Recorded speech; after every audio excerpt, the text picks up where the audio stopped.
말씀 요한계시록 17장입니다.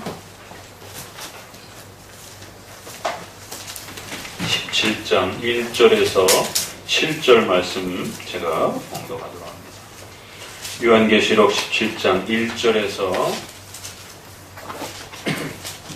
7절까지입니다. 또 일곱 대접을 가진 일곱 천사 중 하나가 와서 내게 말하여 가로되 이리 오라. 많은 물 위에 앉은 큰 음녀의 받을 심판을 내게 보이리라. 땅의 임금들도 그로 더불어 음행하였고 땅에 거하는 자들도 그 음행의 포도주에 취하였다 하고 곧 성령으로 나를 데리고 광야로 가니라. 내가 보니 여자가 붉은 빛 짐승을 탔는데 그 짐승의 몸에 참남된 이름들이 가득하고 일곱 머리와 열 뿔이 있으며 그 여자는 자줏빛과 붉은빛 옷을 입고 금과 보석과 진주로 꾸미고 손에 금잔을 가졌는데 가증한 물건과 그의 음행에 더러운 것들이 가득하더라. 그 이마에 이름이 기록되었으니 비밀이라. 큰 바벨론이라. 땅의 음녀들과 가증한 것들의 어미라 하였더라.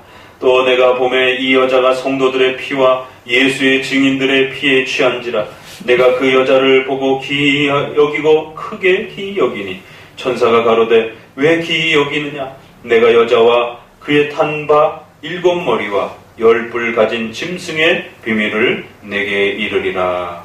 아멘. 요한계시록 이제 우리가 후반부 내용에 이제 이르렀습니다. 요한계시록을 우리가 시작한 지가 얼마 안 된 것 같은데 벌써 후반부 마무리 이제 내용들을 향해 달려가고 있습니다.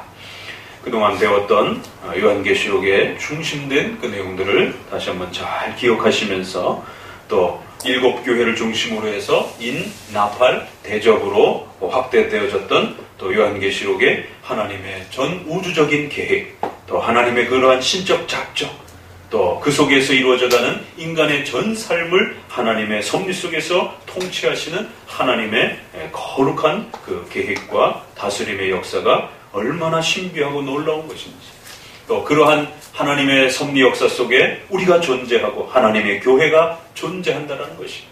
비록 우리 주변에 죄와 악이 팽배하고 가득하다 할지라도 그것도 하나님의 뜻 속에서 이루어져가고 하나님의 계획 속에서 그렇게 진행되어져 간다는 것입니다.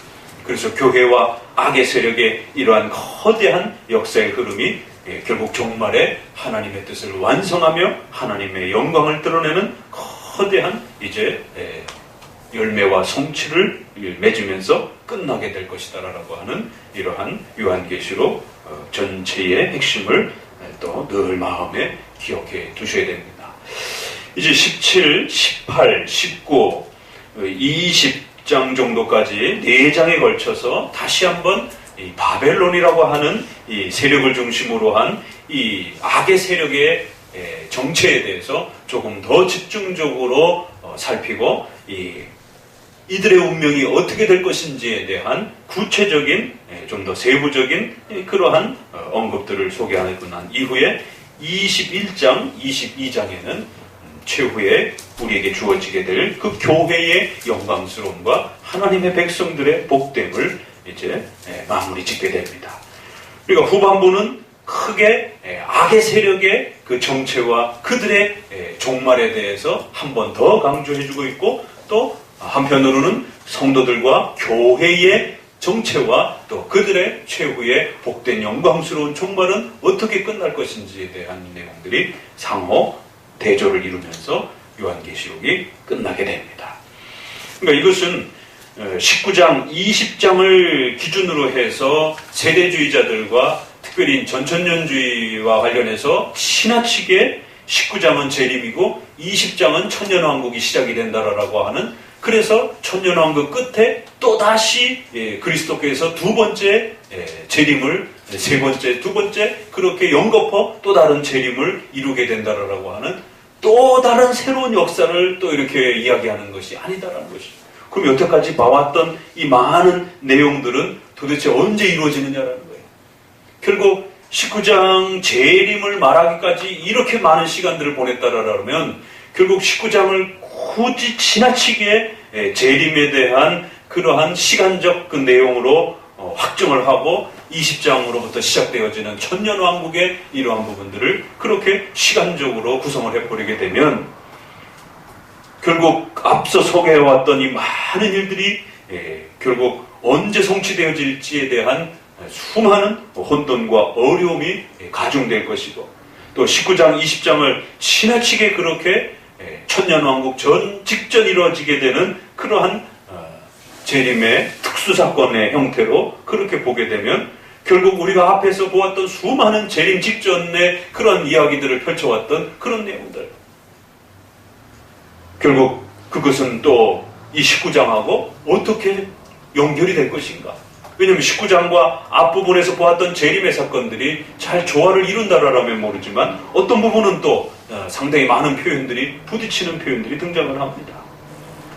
그렇기 때문에 19장, 20장은 세대주의와 시간적으로 좀 더 해석하려고 하는 전천년주의를 중심으로 해서 이 19장, 20장을 좀 더 상징적인 시간적인 개념으로 해석하지 않는 상징적인 형태로 해석하려고 하는, 소위 말해서 무천년이라고 하는 천년을 지나치게 이렇게 시간화시키지 말라라고 하는 그걸 우리가 무천년이라고 이렇게 표현을 합니다.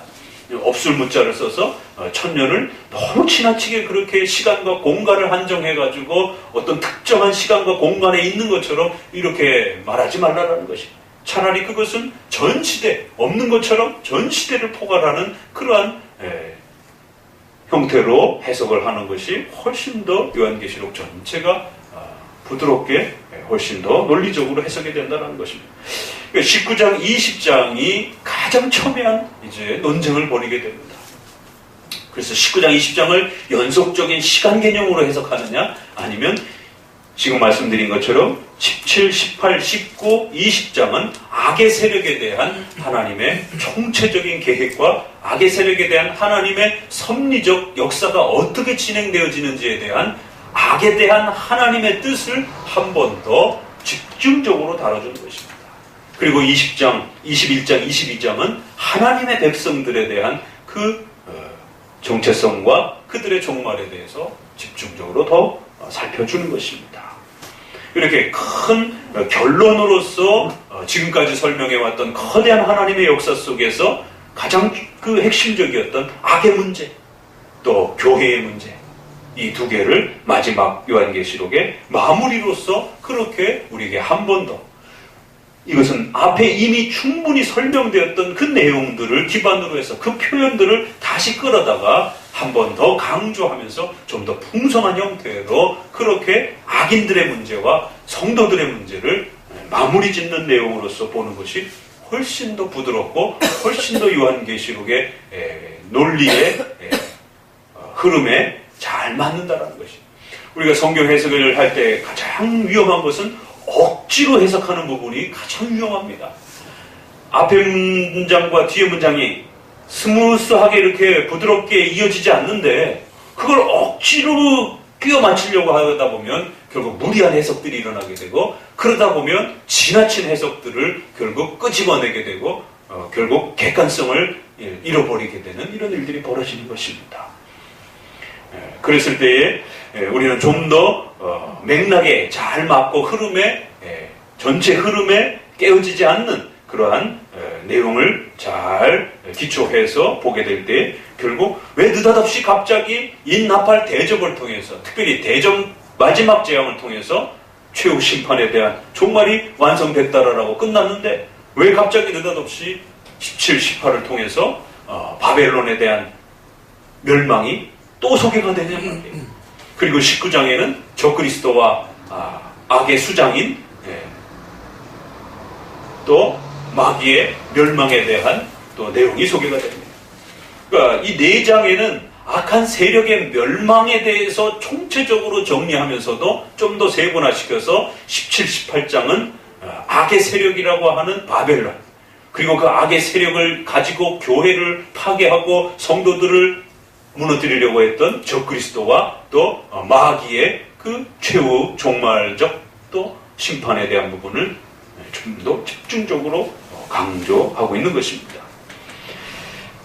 바벨론이 멸망하고 다 없어졌다라면 우리가 16장 끝부분에서 본 것처럼 이미 벌써 바벨론이 지진이 나고 하늘에서 30km 이상 되는 그런 우박이 떨어져가지고 사람들을 죽이고 모두 죽는다라고 이렇게 표현이 나올 정도로 그렇게 마지막 종말론적인 그런 부분을 더 강력하게 쏟아내면서 대적 부분은 일부분이 죽는 게 아니라 모두가 죽음을 경험하는 그러한 심판을 겪는다라고 이렇게 하면서 마지막 큰 성 바벨론이 어마어마한 세 갈래의 지진과 하늘에서는 우박이 떨어지고 땅은 갈라지고 사람들은 결국 그 고통 속에서 죽어가는, 그래서 바벨론이 망했도다라고 이렇게 끝이 났습니다. 그런데 17장 18장은 갑자기 도대체 이 바벨론은 어디서 또 등장을 하고 어디서 또 살아남아 있는 그런 바벨론이냐라는 것입니다. 인부터 시작해서 바벨론이 몇 번 거듭되어지고 그때마다 바벨론이 망했다라고 이야기하면서 어떨 때는 3분의 1, 3분의 1 그러다가 또 전부 이러다가 갑자기 17장, 18장에서는 또 다른 바벨론. 이것은 시간적으로 해석하기 굉장히 어려움이 있는 것입니다. 앞서 소개했던 그 바벨론에 대한 정체를 좀 더 자세하게. 왜냐하면 앞부분에서는 인나팔 대접이라고 하는 큰 이 구조 속에서 설명을 하다 보니까 바벨론이 그 7 구조 속의 한 부분에 들어가서 설명이 될 수밖에 없는 것이죠. 그러니까 이 전체를 설명하는데 바벨론만 집중적으로 많이 설명할 수가 없는 그러한 흐름에 또 한계가 있었던 것입니다. 그래서 이제 마무리를 짓고 난 다음에 좀 더 그 악의 중심적인 그 내용들을 집중적으로 살펴보면서 성도들과 교회로 하여금 이 악의 정체가 도대체 뭔가? 도대체 이 악은 결국 하나님 앞에 왜 존재하는가? 도대체 이 악은 어디로부터 왔는가? 도대체 악은 왜 이렇게 잘 먹고 잘 살고 있는 것인가? 왜 악은 빨리 심판을 받지 않는가? 도대체 이 악이 성도들을, 교회를 이렇게까지 괴롭힐 때에 하나님은 도대체 뭐하고 계셨는가? 왜 하나님은 악이 교회를 이렇게 초토화시키고 교회를 짓밟는데 도대체 왜 하나님은 가만히 계시는가? 하나님의 허락이 없이는 이 땅에 그 어떤 것도 존재할 수 없고 우리의 머리털까지 세심받으시고 참새들이, 하늘에 나는 참새가 우리 손에 거래가 되는 그러한 역사조차도 하나님이 허락하시지 아니하면 그 하늘을 나는 새들이 우리 손에 들어올 수 없다라고 그렇게 복음서에서 이 땅의 우연은 존재하지 아니하고 이 모든 것이, 더 나아가서는 잠언서 16장에 있는 것처럼 악도 하나님이 적절하게 쓰신다라고 하는, 이사야의 선과 악한 일들이, 흑암과 어둠의 일들이 하나님의 뜻이 아니고서야 어떻게 일어날 수 있겠느냐라고 말합니다. 결국 우리가 요한계시록을 보면서 한편 마음속에 다 해결하지 못했던 그 한 부분이 이제 악에 대한 문제인 것입니다. 도대체 이 하나님의 주권과 하나님의 섭리에 어마어마한 전능하신 하나님의 통치를 우리가 배우면 배울수록 도대체 왜 이 악은 안 없어지는 것인가? 도대체 왜 이 악은 계속해서 우리의 발목을 잡는 것인가? 더 나아가서 성도들이 하나님으로부터 욥기서처럼 버림받았을 정도의 그런, 버림받았다라고 느낄 정도의 그런 고통을 맛볼 정도로 도대체 왜 이렇게 악이 창궐하면서 성도들을 괴롭히도록 그렇게 하나님은 우연이 없다라고 하는 하나님의 전능하심과 신적 작정을 배워가는데 도대체 이 악은 왜 이렇도록 안 없어지는 것일까? 우리가 기독교 신앙을 배울 때 가장 이해하기 어렵고 또 깨닫기 어려운 부분이 바로 이 악의 문제입니다. 그래서 웨스민스터 신앙 고백은 둘로 말을 합니다. 이 세상에 존재하는 악을 어떻게 이해해야 되는가라고 했을 때 이것은 세상 사람들도, 세상 철학자들도 아직도 해결하지 못한 겁니다.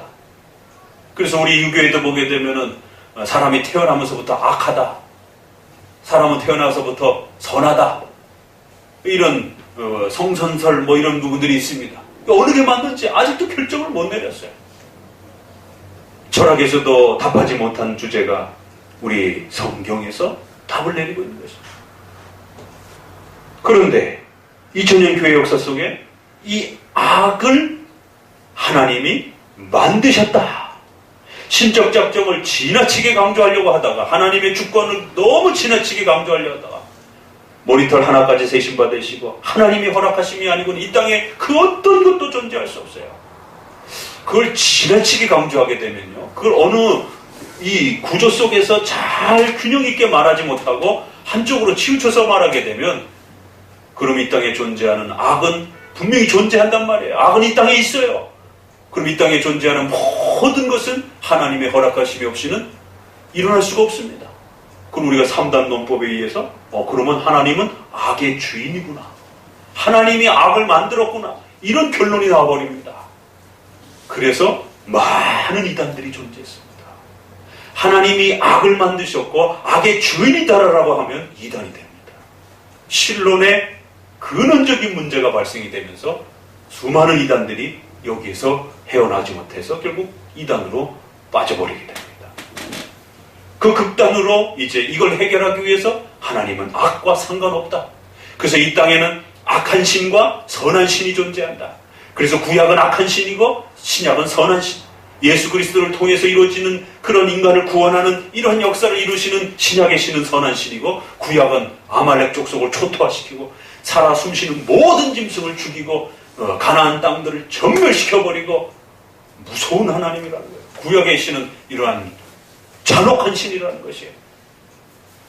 이렇게 구약과 신약을 대비시켜가지고 구약을 버리도록 만드는 이런 일도 있었고, 또 조라스터교라든가 이러한 이원론을 강조하는 이러한 그 고대 근동의 이러한 신개념을 가지고 들어와서 선한 신과 악한 신이 인류 역사 시초부터 그리스 신화처럼 서로 싸움하다가 결국에는 선한 신이 밀려나기도 하고, 그리고 악한 신이 결국에는 인류를 타락하게 만들었고, 별의별 이런 일들이 이제 일어나면서 결국 하나님은 악에 대해서 아무것도 모른다.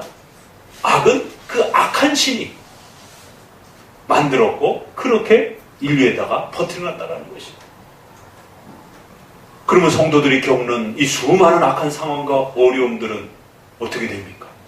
그럼 하나님도 몰라.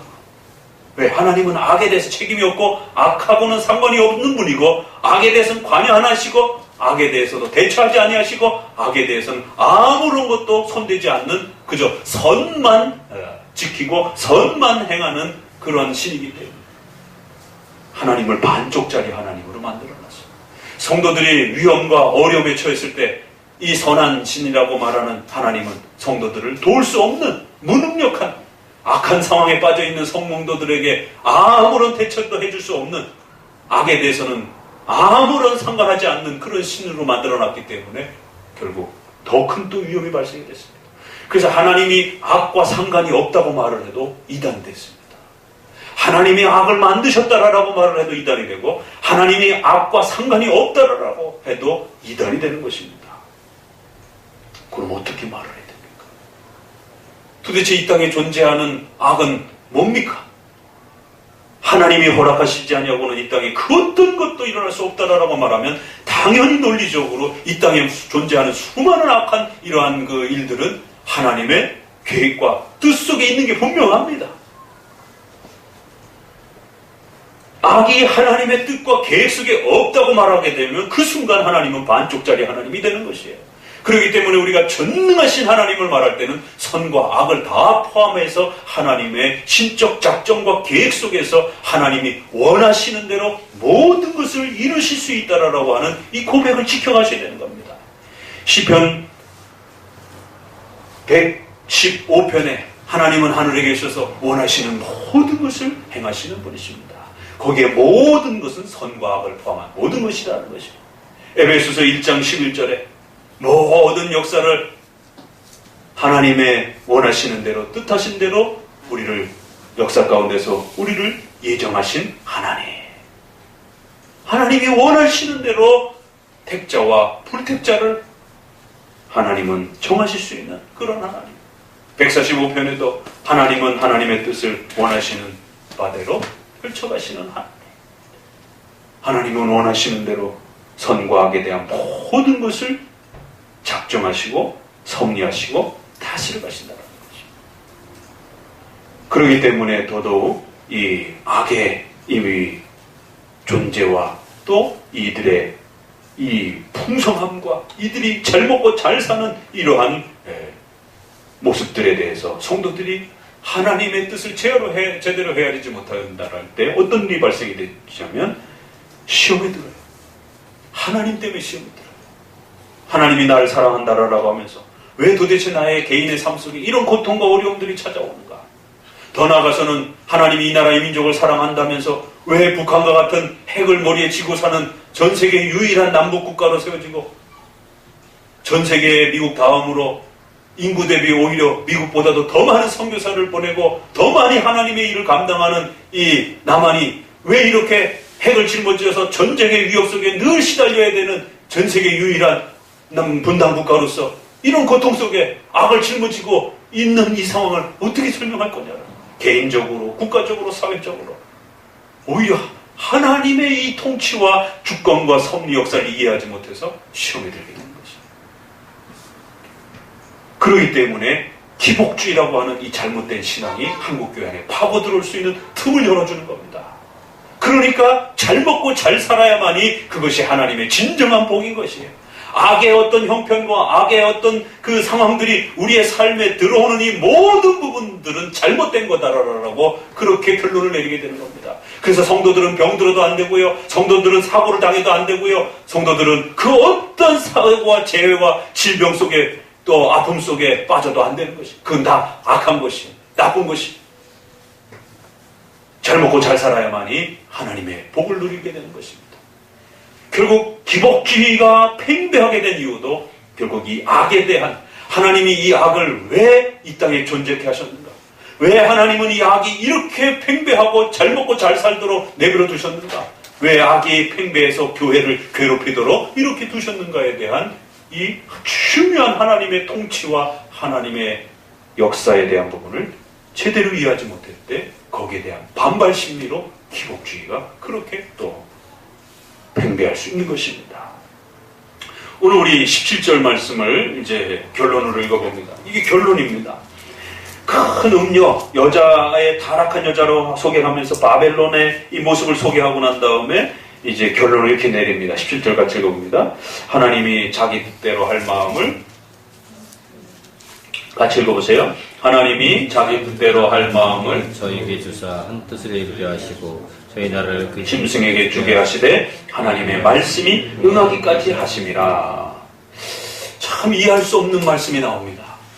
악의 이 모습, 이 바벨론이라고 하는 교회를 그토록 괴롭혀왔던 그 대상을 바벨론이라고 이렇게 비유로 만들어 놓고 그 바벨론이 이토록 팽배하고 부요해져서 교회를 괴롭히고 성도들을 괴롭히고 또 오늘 있다 보니까 예수 그리스도의 증거를 지키려고 하다가 순교를 당하고 피 흘림을 당한 그런 성도들 얼마나 괴롭히고 짓밟았으면 성도들의 피 흘림이 그렇게 난무할 정도로 성도들을 죽음에 이르도록까지 그렇게 괴롭혔던 바벨론.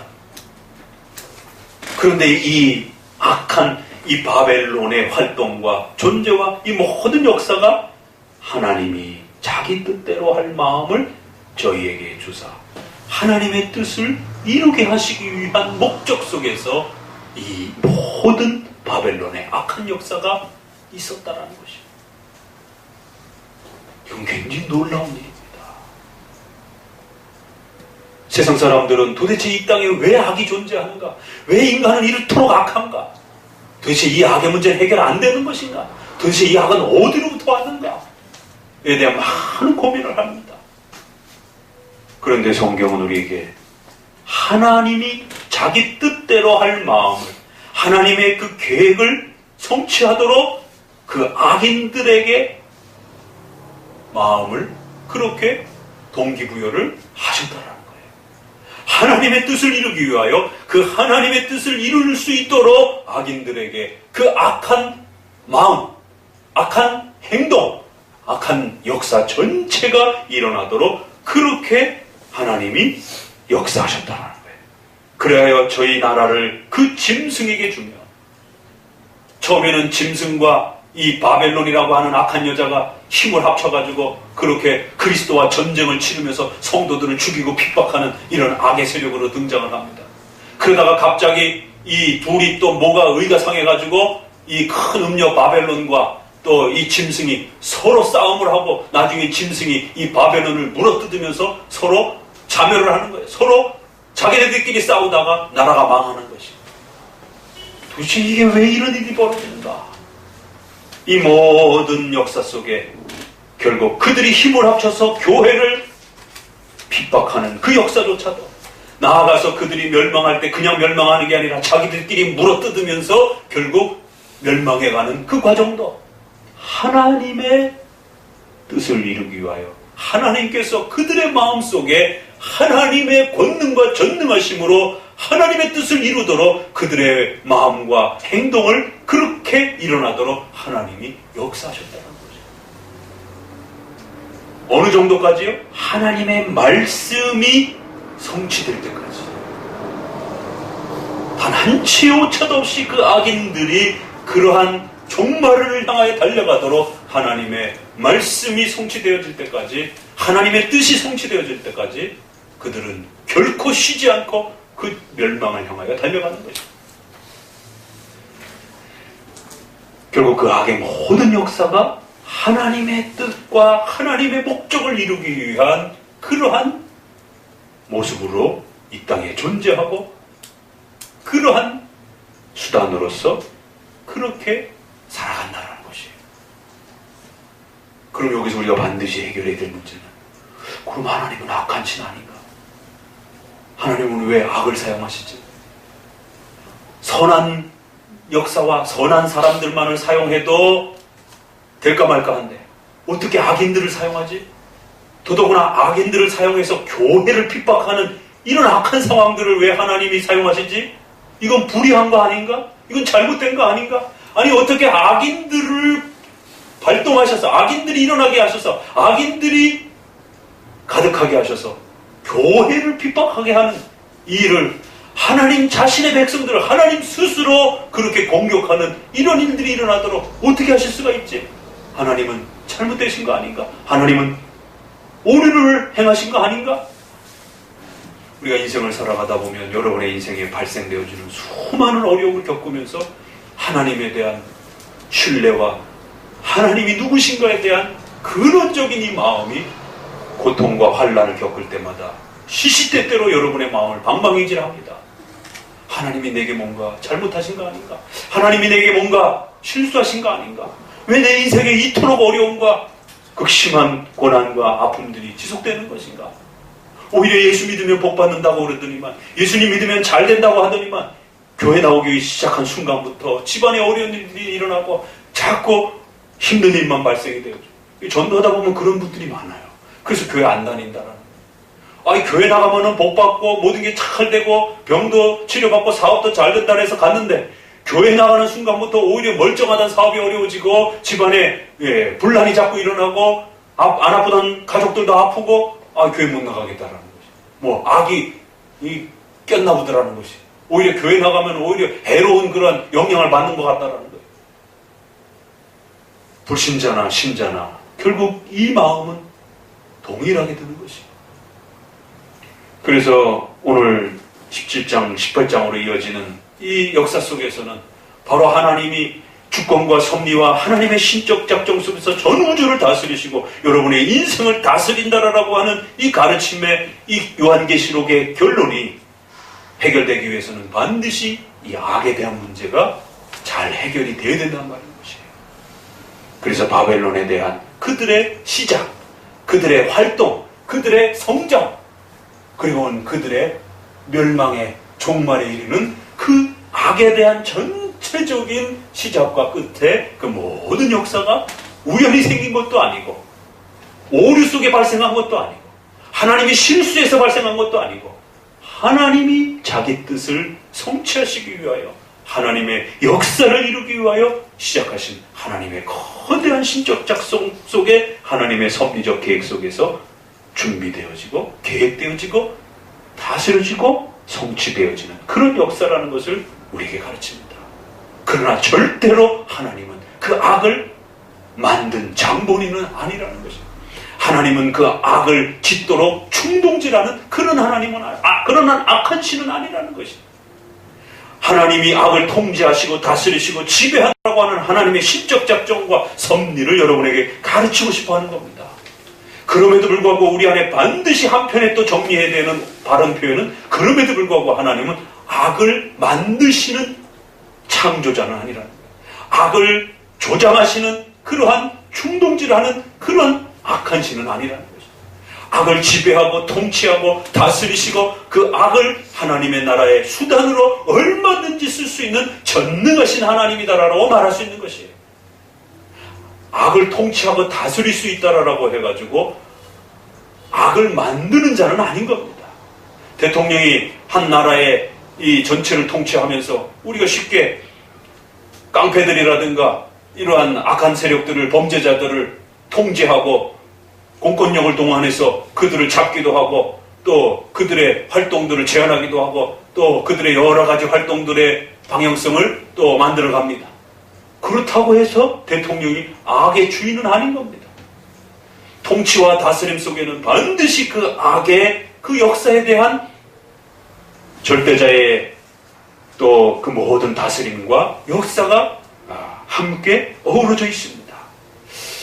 왜 그럴까요? 그건 우리가 천국에 가서야만 이해할 수 있는 그런 깊은 신비입니다. 그저 성경에서 알려주는 정도까지만 우리가 이해하고 위로받는 것이, 그 이상은 신비로 감춰져 있습니다. 하나님은 어둠의 이러한 그 역사와 선한 역사 둘을 하나님의 창조 역사 속에서, 하나님의 계획 속에서 시작하신 것이에요. 계획하신 것이에요. 그래야 아담을 선하게 창조하셨습니다. 창조하신 모든 날들이 좋았더라라고 하면서 7번에 걸쳐서 심히 좋았더라라고 그렇게 감격해 하십니다. 그렇게 좋게 선하게 만든 하나님의 창조 역사 속에 갑자기 사탄이, 특별히 선한 천사가 하나님의 뜻을 거역하면서 타락하여 범죄함으로 악이 시작이 됩니다. 하나님은 사탄을 창조하진 않으셨어요. 분명히 선한 창조로 선한 천사를 만드셨는데 그 악한 천사가 의지를 가지고 있기 때문에 아담과 하와처럼 하나님의 뜻을 거역하고 범죄했습니다. 그 범죄할 때에 수많은 악한 천사들을 함께 동조하고 그 악한 천사들이 그 첫 번째 악한 천사와 동참하면서 수많은 악한 또 천사들이 함께 타락했다라고 말합니다. 그 악한 천사가, 첫 번째 악한 천사가 나머지 악한 천사들을 데리고 그렇게 하나님을 대적하는 세력으로 이제 등장을 합니다. 근데 도대체 이 첫 번째 천사가, 그걸 우리가 루시퍼라고도 말을 하기도 하고 마귀라고도 하고 뭐 여러 가지 말을 씁니다. 이 첫 번째 악한 천사가 언제 타락했는지, 뭐 때문에 타락했는지, 어떤 형태로 타락했는지 성경은 침묵하고 있어요. 그저 갑자기 아담에게 와서 유혹하는 장면이 성경에는 바로 등장을 할 뿐입니다. 첫 창조가 이렇게 선함에도 불구하고 거기에는 악한 마귀가 등장하고 악한 천사들이 타락한 그런 모습으로 등장을 하면서 아담과 하와에게 찾아오는 장면이 등장합니다. 이 역사 속에 첫 번째 천사와 그 나머지 악한 천사들이 왜 그렇게 타락하도록 하나님은 허락하셨는지, 하나님이 허락하지 아니하면 절대로 그 타락이 일어날 수 없죠. 근데 하나님은 어떤 목적 속에서 허락하셨어요. 아담을 창조하실 때도 하나님은 그가 절대로 죄를 짓지 못하도록 그렇게 창조하실 수도 있었습니다. 그러나 완벽하게 창조하셨지만 타락할 수 있는 가능성을 가지도록 그렇게 창조해 주셨습니다. 거기에는 인간의 의지를 자유롭게 그렇게 극대화하시는 하나님의 놀라운 배려가 있습니다. 한편으로 봤을 때는 아예 악을 짓지 못하도록 했으면 더 낫지 않느냐? 그러면 인간의 자유로운 의지에 대한 선택의 문제에 있어서 인간의 의지의 자유로움의 이 풍요로움이 축소가 되는 겁니다. 아무것도 선택할 수 없는 그런 존재라면 잘못하면 그건 기계가 될 수도 있는 겁니다. 이런 돌, 나무, 이게 뭘 선택할 수 있겠습니까? 인격을 갖고 있다고 할지라도 우리와 비슷한 개와 짐승들이 뭘 선택할 수 있겠습니까? 우리와 아주 비슷한 그러한 모습으로 그렇게 마치 그 개와 고양이가 인격이 있는 것처럼 그렇게 반응하고 그렇게 사람들을 따르고 그렇게 사람들의 인격적인 어떤 대우에 그들이 반응합니다. 그래서 많은 사람들은 짐승에게 영혼이 있다라고 우리처럼 영혼은 아니지만 혼은 있지 않겠느냐 이렇게 해서 영혼과 혼을 또 구별하기도 하고 그러지만 그러면 그 짐승들이 도대체 뭘 선택할 수 있겠습니까? 그래서 하나님은 타락할 수 있는 가능성을 열어두시면서 그들의 자유의 최고의 자유를 발휘하도록 그리하여 선과 악을 선택할 수 있는 최고의 자유를 하나님은 인간에게 주신 것입니다. 우리가 보기에는 아담과 하와가 악을 선택할 수 있도록 그렇게 되어진 상태가 나빠 보이지만 조금만 한 걸음 더 들어가 보게 되면 그건 훨씬 더 훌륭한 하나님의 배려라는 것을 금방 알 수가 있는 거예요. 그래서 하나님은 아담이 타락할 수 있는 선과 악을 선택할 수 있는 의지의 자유의 풍요로움과 풍성함을 그에게 두셔서 그가 원함으로 하나님의 뜻을 선택할 수도 있고 선악과를 먹을 수도 있므로 죄를 지을 수도 있는 그러한 가능성 아래 둔 것입니다. 천사들도 그런 가능성 아래 둔 것입니다. 그런데 천사들은 선악과를 먹고 범죄한 그런 범죄가 아니라 어떤 범죄 때문인지를 알 수가 없어요. 성경이 말하지 않기 때문에. 그런데 천사들도 의지를 갖고 있기 때문에 천사들도 하나님의 명령을 거역한 그 의지의 자유를 가지고 거역한 그런 일이 발생한 것입니다. 그런데 이제 아담에게 찾아와서 너도 선악과 먹어. 하나님이 먹지 말라고 했는데 그건 하나님이 너네들한테 그 외에 다 안 주고 그것만 남겨놨어. 하나님은 불공평한 분이야. 줄려면 다 줘야지. 너네 거를 빼앗으려고 그러는 것이야. 결국 그 유혹의 근원적인 것은 하나님에 대한 신뢰, 하나님에 대한 경외와 하나님의 말씀에 순종해야 된다라고 하는 이 근원적 가치를 훼손한 겁니다. 이 타락으로 인하여 전 인류가 부패와 타락 속에 빠지게 되었습니다. 이건 정말 슬프고 아프고 괴로운 일이에요. 그러나 예전에도 요한계시록을 시작하면서 말씀드렸지만 이 악이 하나님이 만든 건 아니에요. 그래서 이걸 잘 구별해서 생각하셔야 됩니다. 하나님이 악을 만들지는 않았지만 그 선한 천사가 자신의 의지를 가지고 뭔가 선이 아닌 하나님의 뜻을 거역하는 그 악의 상태를 선택하도록 하나님이 허용하신 것입니다. 악은 이렇게 어떤 물질, 우리 눈에 보이는 물질이 아닙니다. 그러면 하나님은 이 악을 만든 주인이 되어버립니다. 자, 여기 집중하셔요. 하나님이 창조주라고 할 때 이 보이는 어떤 물질을 만들면 하나님은 그 주인이 되신 것이에요. 그 존재는 반드시 하나님이 만드신 것이기 때문에.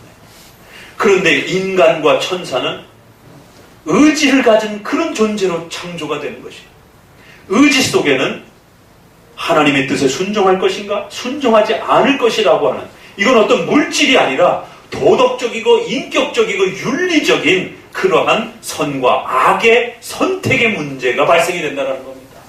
악은 어떤 물질이 아닙니다. 그렇기 때문에 성이라는 게 부부의 성이라는 게 더러운 악의 물질이 아니라는 것이 그건 도덕적인 문제라는 겁니다. 악은 이런 물건이 더러운 게 아니에요. 인간의 도덕적인 인성과 이 인격과 인간의 마음이 부패하고 악해서 하나님이 창조해 주신 이 소중한 물건들을 악하게 사용하는 것이에요. 악이란 무엇인가? 악에 대한 정의와 악에 대한 그 올바른 개념을 잘 이해하셔야 되는 겁니다. 성경은 그 어디에도 악을 하나님이 만드셨다라고 말하지 않습니다. 악은 도덕적이고 윤리적 개념으로서 하나님의 뜻을 성취하는 그 하나님의 명령을 지키지 않는 순간 발생이 되는 것입니다. 그래서 존재하는 게 아니라 발생을 하는 겁니다. 이런 물건이 시작되고 창조되고 존재되어지는 게 아니라 인격과 윤리적인 인간의 의지의 선택 때문에 선을 선택하고 선을 선택하지 않았을 때 선을 선택했을 때는 일어나지 않지만 선을 선택하지 않았을 때 자연적으로 반대 개념으로 그렇게 악이 도덕적이고 윤리적인 그런 현상으로 발생이 되고 일어나는 것입니다. 창조가 되고 존재되는 게 아니라 우리 인간의 인격의 잘못된 선택으로 인해서 비도덕적이고 비윤리적인 그런 행위와 행동들이 발생이 되는 것입니다. 그래서 사람들이 자꾸만 악이 왜 존재하지? 왜 창조되었지? 이렇게 생각을 하는 거예요. 그렇게 되면 하나님이 악의 주인이 되어버립니다. 첫 출발이 잘못된 것입니다. 악은 그렇게 창조되고 존재되는 게 아니라 인격적인 인간과 천사들이 하나님의 말씀을 거역함으로 인해서 도덕적이고 윤리적으로 악한 상태가 되어버린 것이에요. 악한 상황이 발생한 것이에요. 악의 문제가 발생이 된 겁니다. 악을 찾아보세요. 악이 어디 있나? 악은 눈에 보이는 그러한 물질과 존재가 아니라는 것입니다. 악은 상황이요, 상태요, 비도덕적이고 비윤리적인 하나님의 말씀에 반대되는 상태요, 하나님의 말씀을 거역하는 상황이라는 것을 명심하셔야 됩니다. 그러면 얼마든지 하나님은 악의 주인이 안 되실 수 있는 겁니다. 악은 누구의 책임이에요? 우리의 책임이에요. 아담과 천사들이 그 하나님의 명령을 순종하지 않은 그들의 도덕적이고 윤리적인 선택을 잘못 행한 그들의 책임이라는 거예요. 그럼에도 불구하고 그 의지의 선택이 발생하고 의지를 인간이 가질 수 있도록 모든 그 상황들을 만들어 가시는 분은 하나님이라는 거예요. 인간의 의지를 만들어 주신 것은 하나님이신 것입니다. 그리고 그 의지가 어떻게 움직여져 갈지를 하나님은 하나님의 주권과 계획 속에서 역사하시는 거예요. 그래서 하나님은 악에 대한 모든 이 역사와 이 발생과 이 시작과 또 흐름과 이 종말에 대한 전체를 하나님이 통제하실 수 있고 다스릴 수 있는 것입니다. 그러나 하나님의 악을 직접적으로 만드시는 분은 아닌 것입니다. 그 악을 선택하고 그 악을 만지는 주인공은 바로 아담과 하와였고 바로 악한 천사들이었기 때문에. 그러면 두 번째가 해결이 됩니다. 악은 그러기 때문에 하나님의 주권과 섭리 속에서 얼마든지 쓰여질 수 있는 것입니다. 우리가 생각한 것보다 그 어둠을 사용하여 하나님의 영광을 더 찬란하게 드러낼 수 있는 것입니다. 그래서 아담과 하와가 타락했지만 그 악한 상황을 하나님은 허용하시고 허락하셔서 결국 인간이 죄인된 인간이 예수 그리스도의 피로 하나님의 자녀가 되는 이 어마어마한 역사가 일어난 겁니다. 그 악한 아담의 타락의 역사가 있지 않았다라면 우리는 그저 아담이 순종해서 피조물로서 영원히 그냥 사는 것입니다. 그러나 타락으로 인하여 예수 그리스도께서 이 땅에 오시고 그 피로 우리가 하나님의 자녀, 그리스도의 몸이 되는 단순한 피조물이 아니라 천사들은 그저 단순한 피조물들입니다. 그러나 우리는 예수 그리스도의 몸이 되고 예수 그리스도의 자녀가 되고 하나님의 백성이 되는 그리스도와 하나가 되는 연합의 은총과 복을 누리게 되었어요. 이 어둠의 역사가 아담과 하와의 이 슬픈 역사가 우리에게 하나님의 자녀가 되는 피조물이 아니라 피조물로서의 영생을 누리는 게 아니라 하나님의 자녀로서 영생을 얻는. 그래서 베드로서에는 신의 성품에 참여하는 자가 되었다. 신과 같이 되는 자가 되었다라고 하는 감히 그런 표현까지 써가면서 우리를 그렇게 높여주신 하나님의 은혜를 감격스러워합니다. 그래서 이것은 천사들도 부러워했던 것이다 라고 이렇게 말을 하기도 합니다. 하나님이 애굽 땅에 400년 동안 이스라엘 백성들을 포로로 집어넣습니다. 엄청난 고통과 아픔이 따라붙습니다. 노예와 같이 살아가면서 슬픔 속에 살아갑니다. 그러나 그것은 한편으로 보면 어둠이지만 한편으로 봤을 때는 하나님의 그 이 연약한 이스라엘을 70여 명이 가난과 기근을 피해서 애굽 땅으로 내려갑니다. 주변에 도적대가 들이닥치면은 하루아침에 다 죽을 수 있는 100명도 안 되는 그런 연약한 한 집안 사람들입니다. 그래서 하나님은 애굽이라고 하는 강대국 속에다가 그들을 집어넣고자 요셉에게 이해할 수 없는 형들로부터의 핍박이 시작이 되는 것입니다. 그래서 죽음의 고통을 겪으면서 먼저 애굽으로 팔려가고 하필이면 왕실 감옥에 갇히게 되고 그래서 결국 왕의 꿈을 해석하는 자로 그렇게 발탁이 됩니다. 우리가 이 창세기 역사를 읽을 때는 그 요셉의 고난과 아픔에 대해서 도무지 이해할 수가 없어요. 그런데 요셉의 그 마지막 고백 속에서 또 시편에 보게 되면 요 비슷한 말씀이 동일하게 나옵니다. 읽어봅니다. 시편 어디를 읽어보시냐면 시편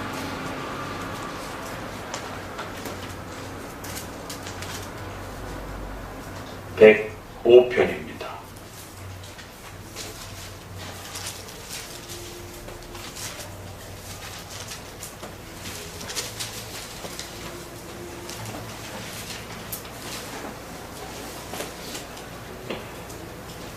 십 6절부터 한 목소리로 같이 읽어봅니다. 105편 16절부터. 그가 또 기근을 불러 그 땅에 임하게 하여 그 의뢰하는 양식을 다 끊으셨도다. 한 사람을 앞서 보내셨으며 요셉이 종으로 팔렸도다. 그 발이 착고에 상하며 그 몸이 쇠사슬에 매였으니 곧 여호와의 말씀이 응할 때까지라. 그 말씀이 저를 단련하였도다. 왕이 사람을 보내어 저를 방석하며 열방의 통치자가 저로 자유케 하였도다. 23절.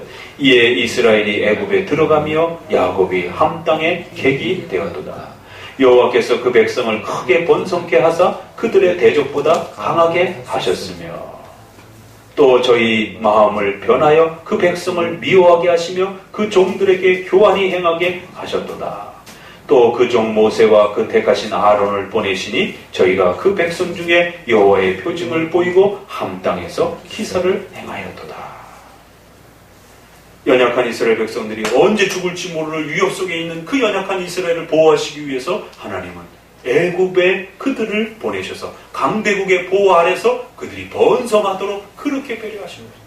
아니 왜 하나님은 그냥 이스라엘 백성들이 잘 먹고 잘 살아서 빨리빨리 번성하고 그냥 주변 민족들이 못 쳐들어오게 하고 그냥 그들이 혼자서도 잘 크게 만들지 왜 애굽에다 갖다가 데려다 놓고 키우는가? 그럼 여러분이 하나님보다 더 높으신가요? 그는 우리의 지나친 욕심적인 생각인 것이고 하나님은 더 큰 목적과 계획들을 준비하시기 위해서 오히려 또 여기서 출애굽이 되어지면서 그 출애굽 사건은 장차 구약 전체를 지배하는 오늘 우리에게까지 신약 전체까지 지배되어지는 죄로부터 예수 그리스도의 피로 구원받는 그리스도의 십자가의 구원이라고 하는 그 엄청난 사실을 비유적으로 가르치는 구약의 가장 핵심적 사건입니다. 애굽 백성들 속에서 탈출하는 이 과정이 이스라엘 백성들에게는 너무 힘들고 슬픈 일이었지만 그거는 전 역사를 지배하는 그리스도의 십자가의 사건을 예표적으로 나타낼 수 있는 어마어마한 그러한 사건으로 쓰임받는 것입니다. 우리 눈에 보기에 어둠의 역사라고 해서 그저 슬퍼하고 그저 아파하고 그저 하나님 앞에 원망하고 왜 나에게 이런 역사를 줬냐라고 그렇게 하나님 실수하지 않았느냐라고 그렇게 말할 문제가 아니라는 것이에요. 오히려 하나님은 우리는 내일도 내다보지 못하고 1시간 뒤도 내다보지 못하지만 하나님께서는 우리의 5년 뒤, 10년 뒤, 100년 뒤 아니 우리의 다음의 후손의 문제까지 하나님은 준비하시면서 그 악의 역사를 사용하시는 것입니다. 하나님의 더 거대한 목적을 이루기 위하여 얼마든지 하나님은 그 악한 그 모든 역사와 내용들을 하나님의 전능하신 주권과 통치 속에서 사용하실 수 있는 것입니다. 영화 감독들도 연출을 하려면 어떤 힘들고 어려운 상황들을 일부러 쫙 깔은 다음에 그것이 쫙 이해되었을 때 반전이 일어나면서 좋은 결말이 일어났을 때 훨씬 더 사람들에게 감동을 주는 것처럼 그냥 좋은 일만 있었다가 좋은 일로 끝난다라는 것보다 우리 인간의 어떤 이러한 하나의 인식 속에도 생각 속에서도 그 슬픈 일들이 이 밑바탕이 되다가 후에 잘 됐을 때 훨씬 더 감동을 받는 것입니다. 하나님은 얼마든지 이 어둠의 역사들을 어둠을 통하여 하나님이 이루시고자 하시는 그 빛의 아름다움을 훨씬 더 밝게 비출 수 있는 겁니다. 빛만 있으면 우리가 그 빛이 얼마나 밝은지 잘 몰라요. 행복만 있으면 그 행복이 얼마나 큰 건지 잘 모르는 것입니다. 불행과 아픔이 어둠이 있을 때 그 빛이 얼마나 복되고 아름다운 것인지를 더 감격스럽게 느끼는 것입니다. 하나님은 여러 가지 이러한 목적을 가지고 요셉의 그 슬픔과 아픔들을 사용하셨고 요셉이 잘나서 요셉처럼 우리도 하나님 앞에 열심히 하면 이렇게 다시 한번 복 받습니다. 그럴 교훈적인 문제가 아니라는 겁니다. 하나님의 주권과 계획 역사 속에 이스라엘 백성들을 키워내시기 위한 거대한 역사 속에 그리하여 말씀이 응할 때까지, 말씀이 성취될 때까지 요셉은 그 고통의 한복판에 들어가서 하나님의 모든 뜻을 짊어질 수밖에 없었던 것입니다. 자신의 가족들 전체가 요셉을 통하여 애굽으로 오도록 하는 발판의 역할을 하나님 안에서 쓰임받고 있었던 것입니다. 이처럼 애굽의 역사도 또 아담의 역사도 우리 눈에 보기에는 굉장히 슬프고 힘든 일이지만 결국 그것이 하나님의 거대한 주권과 섭리 역사 속에 놀라운 새로운 그러한 방향을 만들어 가더라는 것입니다. 그래서 여러분 로마서 8장 27절부터 시작되어지는 하나님의 뜻대로 부르심 받은 자들에게는 모든 것이 협력하여 선을 이룬다라고 합니다. 거기도 모든 것은 악하고 어려운 일과 슬픈 일까지 다 포함되는 것입니다. 오늘 이 17절에 이 바벨론의 역사를 제가 미리 설명을 안 하는 겁니다. 왜냐하면 이 악에 대한 근원적 개념을 먼저 설명하고 나서 이제 좀 더 여러분에게 본문에 대한 내용은 이제 그 다음으로 좀 미뤄서 설명을 하려고 하기 때문입니다. 왜 17절의 결론을 이렇게 맺고 있는지, 이 거대한 악의 역사의 이 모든 흥망성쇠를 이 17절 관점에서 보셔야 된다는 거예요. 하나님의 뜻과 계획 속에서 일어났고 하나님의 뜻과 통치와 다스림 속에 진행되어져 가고 있고 결국 하나님의 뜻을 성취하는 목적으로 끝날 것이다라는 거예요. 비록 하나님은 악의 주인이요 하나님은 악의 창조자나 악을 만드시고 악을 충동질하는 그런 분은 아니에요. 그러나 바로의 마음에 이스라엘 백성들을 미워하도록 그렇게 그들의 마음을 움직이시는 분입니다. 이거 잘 구별하셔야 됩니다. 바로의 마음이 이스라엘 백성들을 강력하게 미워해서 그들이 애굽에서 뛰쳐나가도록 그들에게 미움을 쏟아내는 것입니다. 그걸 하나님이 하셨다 이렇게 말합니다. 시편. 그들을 미워하게 하셨다라고 말합니다. 바로가 그 이스라엘 백성들을 미워하도록 강력한 그 악한 마음들이 하나님의 섭리적 계획 속에서 그렇게 시작되었다라고 합니다. 그러나 하나님은 악을 충동질한 건 아닙니다. 악을 바로의 마음속에다가 집어넣는 건 아닙니다. 그런 개념은 아닙니다. 그러나 하나님은 바로에게 악한 마음을 가지도록 강력한 주권적 역사를 통해서 바로가 악한 마음으로 이스라엘 백성들을 미워하도록 그렇게 역사하시고 통치하시고 다스리신 것입니다. 악한 음모와 악한 계획을 만드는 그런 깡패들이라든가 이러한 죄인들처럼 남의 마음을 충동질해가지고 죄를 지어가지고 자기의 이익을 차지하려고 하는 그런 식의 악의 충동이 아닌 것이. 그러나 겉으로 봤을 때는 바로의 마음이 악한 마음으로 이스라엘 백성들을 미워하게 한 그 바로의 마음이 그렇게 발동이 되고 바로의 악한 마음이 갑자기 막 폭발하게 된 것은 하나님의 역사 속에 일어났다라고 말하는 것이에요. 겉으로 봤을 때는 똑같은 겁니다. 자, 바로가 있습니다. 근데 바로가 막 악해졌어요. 근데 그 바로가 악해진 것을 하나님의 역사 때문이다 이렇게 말하는 겁니다. 그리고 우리 머릿속에 바로 들어오는 생각이 뭐예요? 그러면 하나님 악한 신이네. 이 생각이 또 벗어나지 못하는 것이에요. 겉으로 봤을 때 바로가 이스라엘을 미워하고 핍박하는 게 바로가 그렇게 했다라고 출애굽에는 그렇게 또 말하기도 합니다. 그러나 또 한편에서 하나님이 그렇게 시켰다 이렇게 말을 합니다. 둘 다 맞는 것이다라는 거예요. 바로는 스스로 자신의 통치권을 확보하기 위해서 이스라엘을 미워하는 악을 저질렀어요. 그 악에 대한 책임은 바로 자신에게 있는 겁니다. 그런데 더 놀라운 관점에서 보게 되면 그러한 악한 마음을 가지도록 하나님은 그 악을 허용하셨다는 것입니다. 허락하셨다는 것입니다. 그러니까 겉으로 봤을 때 바로가 악한 마음으로 이스라엘을 미워하는 것은 똑같아 보이는 거예요.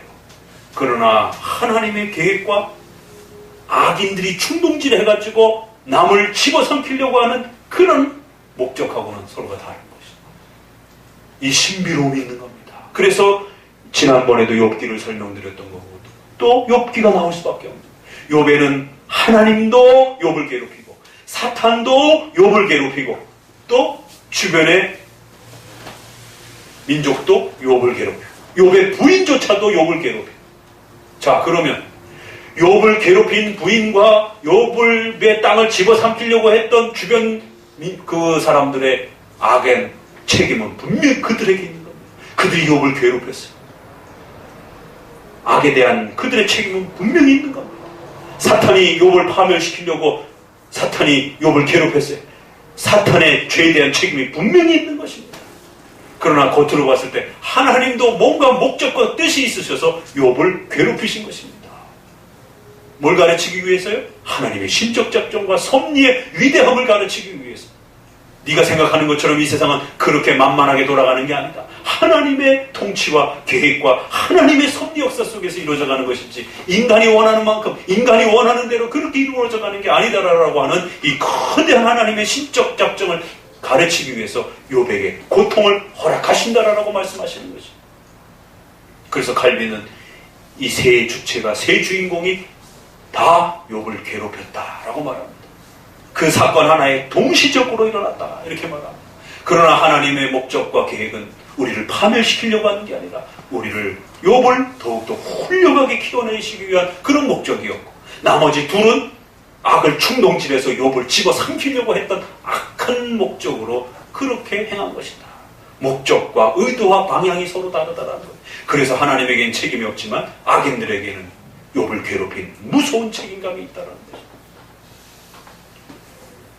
성도 여러분, 오늘 우리가 이 바벨론을 통해서 이루어지는 이 악에 대한 실체, 이 악에 대한 본질, 악에 대한 이 모습, 도대체 이 악은 어떻게 존재하고 어떻게 발생이 되었고 왜 이 악은 없어지지 않고 더 풍성해져서 우리를 괴롭히는가? 도대체 이 악은 언제 끝나는가? 왜 하나님은 이 악을 해결하지 않는가에 대한 이 근원적인 하나님의 통치 역사를 배워가게 될 때에 반드시 우리에게 찾아오는 이 악에 대하고 어둠에 대한 이 문제들을 오늘 17장, 18장 마지막 후반부를 통해서 이 거대한 악의 역사들이 악인들이 처음 시작했다 이렇게 말하지 않습니다. 그 모든 시작이 하나님의 계획과 역사 속에서 있었다 이렇게 말합니다. 비록 그 악을 실행하고 그 악을 선택한 건 바벨론이었고 사탄과 그 무리들이었고 또 아담과 하와가 그 악을 자신들의 의지를 따라 선택을 하고 그러기 때문에 분명히 그 악에 대한 책임은 그들에게 있는 것입니다. 그럼에도 불구하고 그런 모든 역사가 일어나도록 그리하여 그 어둠의 역사들이 이 땅에 존재하도록 이 땅에 더 팽배하도록 허락하신 분은 하나님의 계획과 섭리 역사 속에서 일어난다는 것입니다.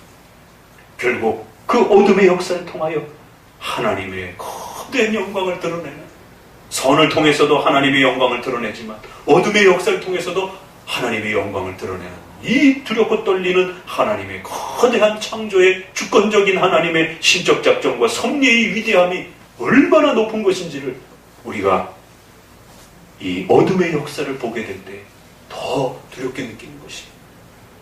더 위대하게 느끼는 것입니다. 그래서 결국 종말에 가서는 그들이 서로 물어뜯고 죽이면서 서로를 집어삼키면서 결국에는 멸망해 갈 것이다라는 것입니다. 그러니 성도들은 두려워하지 말고 이 모든 어둠의 역사들이 비록 악인들이 끊임없이 그 죄악을 선택하면서 그 죄악을 더욱 넓혀가기도 하지만 그 모든 역사가 하나님의 허락하심 속에서 하나님의 또 계획하심 속에서 그래서 우리가 이것을 하나님의 신적 작정을 조금 더 들어가면 하나님의 절대적인 그러한 작정이라고도 표현하고 또 죄악과 관련해서는 하나님의 허용적 작정이다 이렇게 구별하기도 합니다. 왜? 그 어둠의 역사를 하나님이 절대적으로 작정하셨다 이러면 그 책임에 대한 문제가 조금 혼돈이 오기 때문에 선에 대한 이 역사에 대해서는 하나님이 좀 더 하나님의 의지를 가지고 절대적으로 강력하게 이렇게 이끌어가시는 방식이라면 악에 대해서는 하나님이 조장하시고 막 충동질하고 이런 방식이 아니라 하나님이 좀 더 한쪽은 능동적이요, 한쪽은 수동적이고, 그래서 허하는 방식으로, 허락하는 방식으로 악의 역사들이 일어나면서, 그럼에도 불구하고 그 거대한 역사는 하나님의 작정이라고 하는 변할 수 없는 이 하나님의 위대한 능력 속에서 일어나는 것입니다. 근데 허용적 또 수동적이라는 말을 꺼내자마자 또 우리 머릿속에는 그러면은 악에 대해서는 하나님의 능력이 약간 부족한 건가? 자꾸 우리 인간의 이해력의 부족 때문에 그런 위험성들이 있는 겁니다. 우리는 능동, 수동 이러면 수동은 조금 부족한 걸로 느끼지만 하나님의 이 거대한 주권의 역사 속에는 능동과 수동이 별 차이가 없는 거예요. 다만 우리가 이해하는 데 부족해서 하나님의 선의 역사 속에는 좀 더 하나님이 능동적으로 적극적으로 절대적으로 일하시는 방식의 하나님의 주권을 말하는 것이고, 악에 대해서는 그 책임에 대한 문제 때문에 허용적, 허락적, 수동적으로 하나님의 주권을 펼쳐가시는, 거기에 인간의 책임을 거기에 두셔서 그렇게 역사하시는 조금 더 구별된 역사로 그렇게 일하시는 하나님의 주권의 역사가 있다라고 말할 정도인 겁니다. 그래서 웨스트민스터 신앙고백서에서도 이게 너무 힘들기 때문에 하나님은 온 우주 만물의 역사의 주인이고 통치자입니다 라고 말하고, 바로 따라붙어서 그럼에도 불구하고 하나님은 악의 주인이, 악을 충동질하시는 분이 절대로 아닙니다라고 선을 거주고, 또 하나님은 절대적으로 모든 역사를 이끌어 가십니다. 그럼에도 불구하고 또 악의 역사 속에서는 하나님이 허락하셔서 아담과 하와의 일들이, 또 모든 악한 역사의 일들이 이 땅에 존재하고 하나님의 뜻을 성취하는 방식으로 그렇게 허락되어집니다. 그래서 허락되어진다라는 말을 쓰는 것입니다.